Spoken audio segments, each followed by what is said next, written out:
In the quiet town of Texarkana, straddling the border of Texas and Arkansas, the year 1946 began with unease. On February 22, Jimmy Hollis and Jeanne Larey parked on a secluded road after a movie date.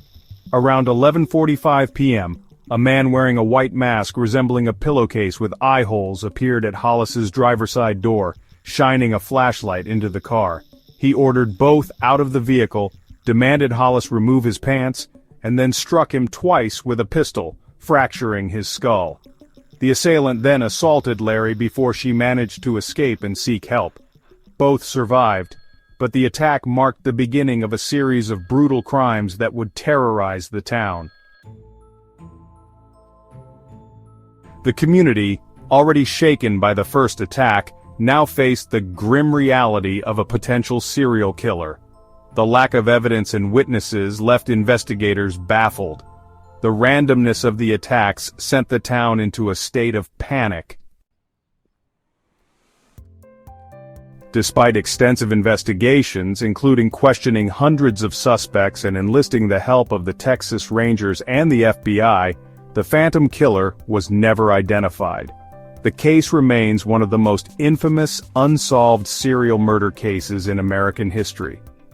The events inspired the 1976 film The Town That Dreaded Sundown, which further cemented the legend of the Phantom Killer in popular culture.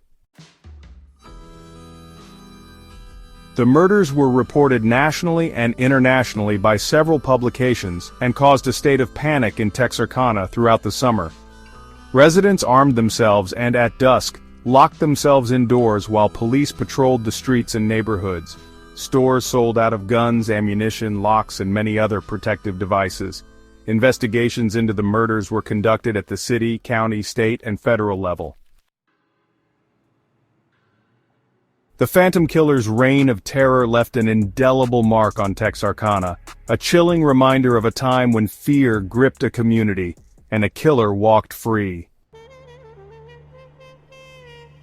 On the morning of Sunday, March 24, 1946, a passing motorist discovered a parked car on a secluded lover's lane just south of U.S. Highway 67 West in Bowie County, Texas.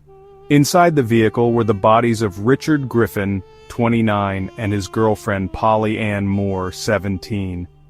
Griffin was found kneeling between the front seats with his head resting on his crossed hands, while Moore lay face down in the back seat. Both had been shot once in the back of the head, and blood evidence suggested they had been killed outside the car and then placed back inside. The brutality of the murders sent shockwaves through the community. The lack of witnesses and the remote location of the crime scene left investigators with few leads. The possibility of a serial killer began to take hold in the public consciousness, especially given the similarities to the previous attack on Jimmy Hollis and Jeanne Larey. As fear spread, residents began to take precautions, arming themselves and avoiding secluded areas at night. Law enforcement agencies from both Texas and Arkansas intensified their efforts, but the killer remained elusive. The sense of vulnerability and dread grew with each passing day, as the community grappled with the realization that the nightmare was far from over. In the early hours of Sunday, April 14, 1946, Texarkana was once again gripped by fear. Paul Martin, 16, had picked up his friend Betty Jo Booker, 15, after her performance with the Rhythmaires at the VFW Club. Betty Jo, a talented saxophonist and popular high school student, was last seen leaving the club around 1:30 a.m. The next morning, Paul's body was discovered on North Park Road, about 1.5 miles from his abandoned car. He had been shot 4 times, through the nose, ribs, hand, and neck.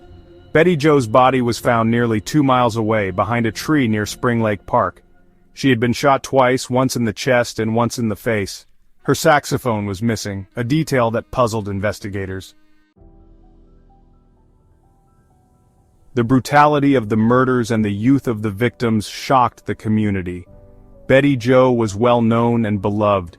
Her death sent waves of grief through Texarkana. The similarities to previous attacks, young couples targeted in secluded areas, the use of a .32 caliber weapon, and the killer's elusiveness, led authorities to believe that the same perpetrator was responsible. As the town mourned, fear intensified. Residents armed themselves, businesses closed early, and a curfew was imposed. Law enforcement agencies from both Texas and Arkansas collaborated, with the Texas Rangers joining the investigation. Despite their efforts, the killer remained at large, and the community braced for what might come next. On the evening of Friday, May 3, 1946, the tranquil life of Virgil and Katie Starks was shattered.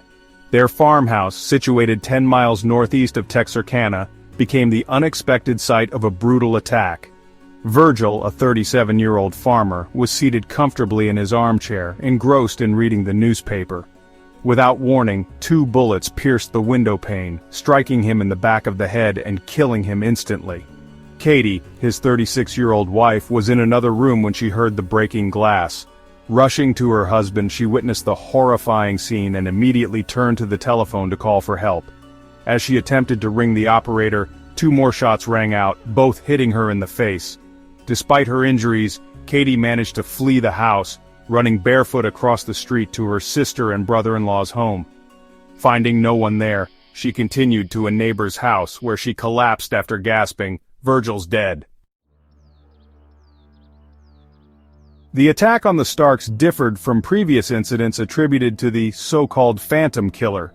Unlike earlier assaults targeting young couples in secluded areas, this attack occurred within the victim's home, and the weapon used was a .22 caliber rifle, contrasting with the .32 caliber pistol used in earlier crimes. These discrepancies led some investigators to question whether the same perpetrator was responsible. In the aftermath, law enforcement agencies from both Texas and Arkansas intensified their efforts to apprehend the assailant. Roadblocks were established, and a mobile radio station was brought in to aid communication among officers. Despite these measures, the killer remained elusive and the community's fear deepened. The Starks attack marked the last known incident in the series of crimes that had terrorized Texarkana. While the murders ceased, the identity of the phantom killer remained a mystery, leaving the town in a state of lingering unease. In the aftermath of the May 3, 1946 attack on Virgil and Katie Starks, Texarkana was engulfed in fear. The community, already on edge from previous assaults, now faced the chilling realization that the killer could strike anywhere, even within the sanctity of one's home. Law enforcement agencies from both Texas and Arkansas intensified their efforts. The Texas Rangers, FBI, and local police collaborated, conducting house-to-house searches and setting up roadblocks. Despite these measures, the assailant remained elusive. The lack of concrete evidence and the killer's ability to vanish without a trace baffled investigators. The media dubbed the unknown assailant the Phantom Killer, a name that captured the public's imagination and fear. Newspapers ran headlines warning residents to stay indoors after dark, and the sale of locks, guns, and protective devices soared. The town's atmosphere was one of paranoia. Neighbors eyed each other with suspicion, and the once close-knit community became fragmented by fear. Several suspects were interrogated, but none were definitively linked to the crimes. One notable suspect was Yule Swinney, a career criminal whose wife provided a detailed confession implicating him. However, her testimony was deemed unreliable, and Swinney was never charged with the murders. The case against him, like others, eventually unraveled due to insufficient evidence. As months turned into years, the trail grew cold. The Phantom Killer's identity remained a mystery, and the case became one of the most infamous unsolved serial murder cases in American history. The events inspired the 1976 film The Town That Dreaded Sundown, which further cemented the legend of the Phantom Killer in popular culture. Decades later, the Texarkana Moonlight murders continue to captivate and terrify. The case remains open, a haunting reminder of a time when a community was held hostage by an unseen terror. The Phantom Killer's legacy endures not just in the annals of crime history, but in the collective memory of a town forever changed.